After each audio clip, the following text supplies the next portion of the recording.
Salutations, people of YouTube. Today, we're looking at Panasonic P2 E Series 32GB cards. If you notice any, little how dirty some of these may look, it doesn't really show up that much on the camera right now, but if they look a little dirty, it's because one, they're really old, two, I bought them used, and three, I removed my personal stickers from them. These would be used on cameras that take, I don't know if you'll be able to see it, inputs like that. They're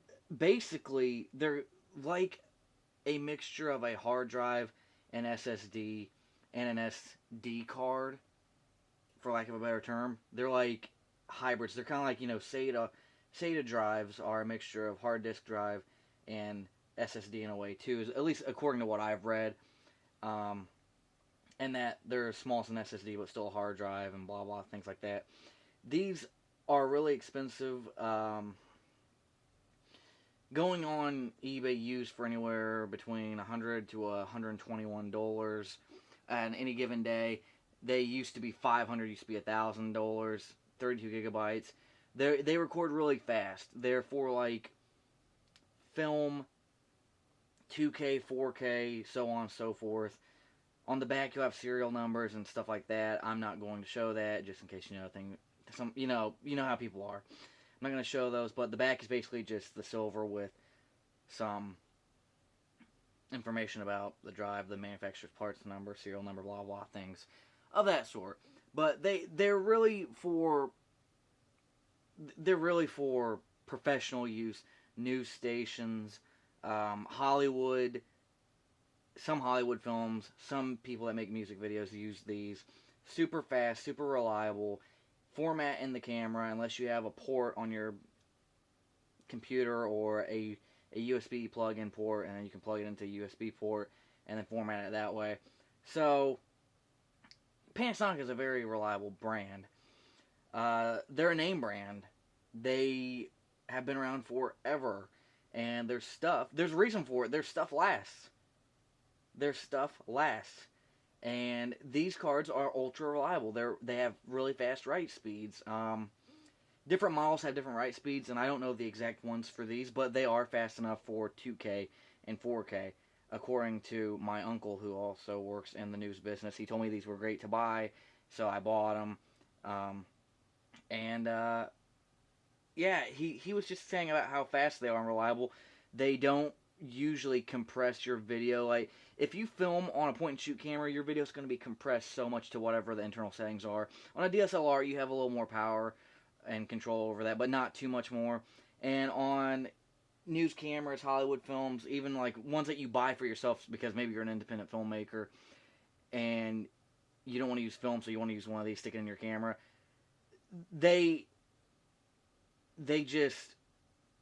work a lot better. They're a lot easier than film and things of that sort. They're great for backing up stuff too, and they're really awesome.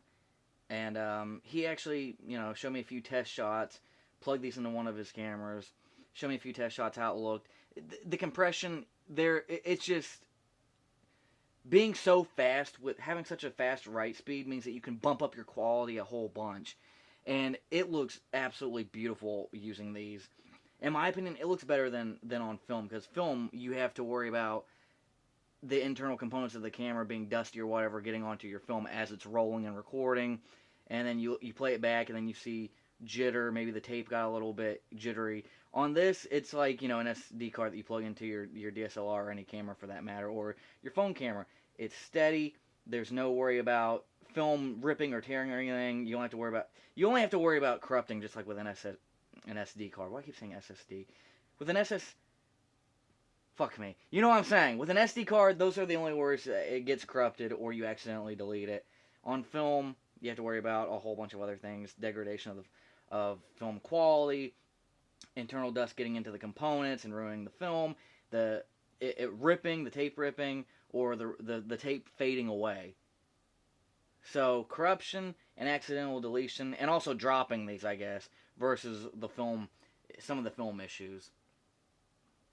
So, if you find one of these, you can find them on eBay. I said for 100 to 121. Sometimes people will. That's for buy it now usually. Not usually for auction. For auction, they start off at usually 99 cents, sometimes $40 or $50, and then go up to those prices. So, yes, very reliable, awesome. I apologize for it. Some of these looking a little beat up. I would recommend using these if you are having the correct equipment for it and you don't want to use tape, videotape, film roll, whatever, what have you.